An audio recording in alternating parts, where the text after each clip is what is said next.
கொழும்பு விஜயராம மாவட்டத்தில் உள்ள நீதிமன்ற வளாகத்தில் மூவரடங்கிய நீதிபதிகள் குழாவின் தலைமை நீதிபதி நயனா செனவிரத்ன, நீதிபதிகளான நளின் ஹேவாவசம் மற்றும் லக்மாலி ஹேவாவசம் ஆகியோர் முன்னிலையில் இந்த வழக்கு விசாரணை நடைபெற்றது. முந்தைய வழக்கு தவணைகளின் போது நீதிமன்றத்தால் விடுக்கப்பட்ட அறிவித்தல்களுக்கு அமைவாக சாட்சியம் அளிப்பதற்காக முறைப்பாட்டாளரின் 5 சாட்சியங்கள் நீதிமன்றத்தில் இன்று முன்னிலையாகியிருந்தன.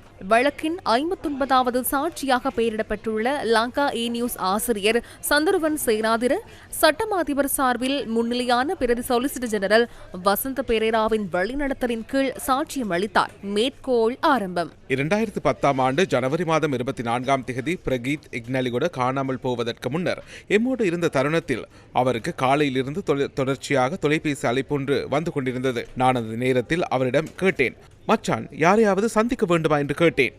அதற்கு பிரகீத் ஆம் என்றார். அதன் பின்னர் பிரகீத்தின் கையடக்க தொலைபேசி செயலிழந்திருந்த தருணத்தில் அவருக்கு அழைப்பு வந்த அந்த எண்ணிற்கு எம்மோடு இருந்த ஒருவரின் கையடக்க தொலைபேசியிலிருந்து நாம் அழைப்பை ஏற்படுத்தினோம்.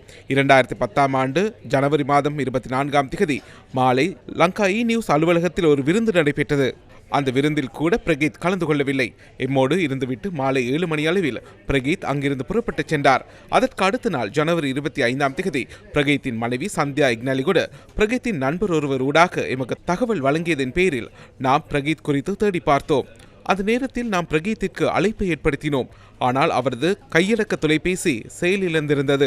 அதன் பின்னர் முந்தைய நாள் பிரகீத்தின் தொலைபேசி செயலிழந்திருந்த போது அழைப்பை எடுத்த அதே எண்ணிற்கு அந்த தருணத்தில் நாம் மீண்டும் அழைப்பை ஏற்படுத்த முயன்றோம்.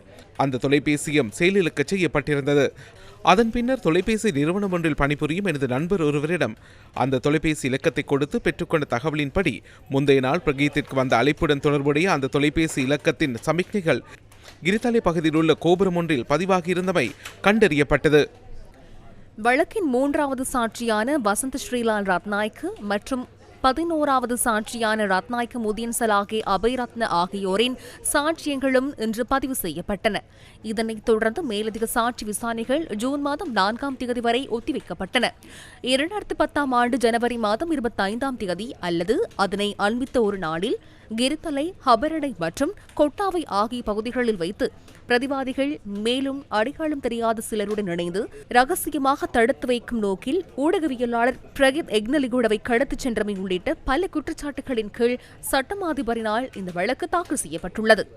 கிரித்தலை ராணுவ முகாமின் முன்னாள் கட்டளை அதிகாரி லெப்டினன்ட் கர்னல் ஷம்மி குமார் ரத்ன உள்ளிட்ட இராணுவ புலனாய்வு பிரிவைச் சேர்ந்த 9 பேர் இந்த வழக்கில் பிரதிவாதிகளாக பெயரிடப்பட்டுள்ளனர்.